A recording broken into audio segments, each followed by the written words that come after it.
आज के जो बच्चे हैं थप्पड़ मारते हैं अपने माता पिता को घर से निकाल देते हैं, ज्यादा करे तो काट के फेंक देते हैं। आतंक भर गया है दिमाग में दुष्टता भर गई है, क्योंकि आधुनिक पढ़ाई और आधुनिक सफलता देख देख करके वो मतलब उनकी जो बुद्धि है वो भ्रष्ट हो गई, अध्यात्म से भ्रष्ट हो गई। बहुत पुराने समय में गांव में नौटंकी होती है ना, नौटंकी में एक नाटक देखा था सुल्ताना डाकू, उसी सुल्ताना डाकू पे बनाया गया था। सुल्ताना डाकू था, बहुत बड़ा डाकू था। उसको जब फांसी की सजा मिली, अंग्रेजों का राज्य था, तो उनसे पूछा गया तुम्हारी अंतिम इच्छा क्या है? तो उन्होंने कहा हमें माँ के गले लगना है। तो उनकी माँ बुलाई गई, वो रोती हुई आई, जब गले लगी तो दांत से मुंह में नाक काट ली उसने ऐसे।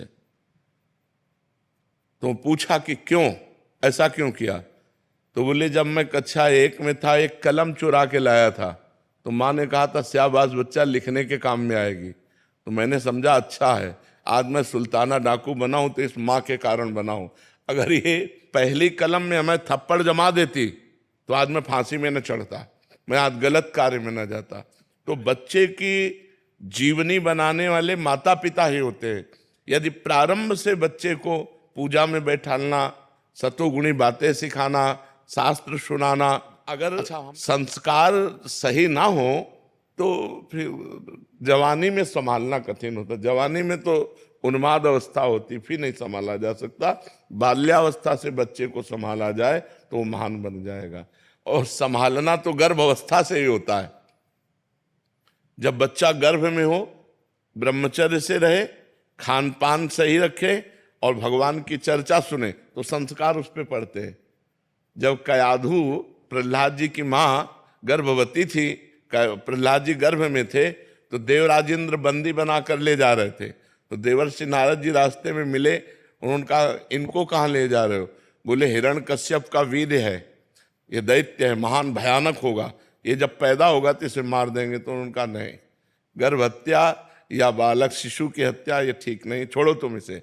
तो नारद जी की आज्ञा से उन्होंने नारद जी अपने आश्रम ले गए, और गर्भस्थ शिशु अंदर जब थे तभी से भगवान की चर्चा, नवधा भक्ति का वर्णन, भगवान का नाम कीर्तन अपने आश्रम में। तो देवर्षि नारद जी के प्रभाव से प्रहलाद जी पैदा हुए।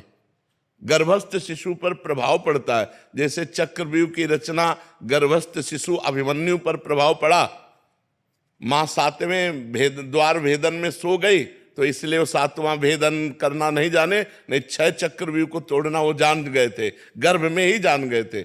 जब बालक गर्भ में हो तो ब्रह्मचर्य रहना चाहिए, खान पान शुद्ध रखना चाहिए, भागवतिक वातावरण रखना चाहिए। और जब बच्चा हो जाए तो जब तक जवान ना हो तब तक उसे अच्छे आचरणों की शिक्षा देनी चाहिए, पूजा में बैठालना चाहिए, तो एक सतोगुणी आदमी बनेगा। अब बचपन से माता पिता बालकें बुलावें, उदर भरे सोई जतन सिखावें।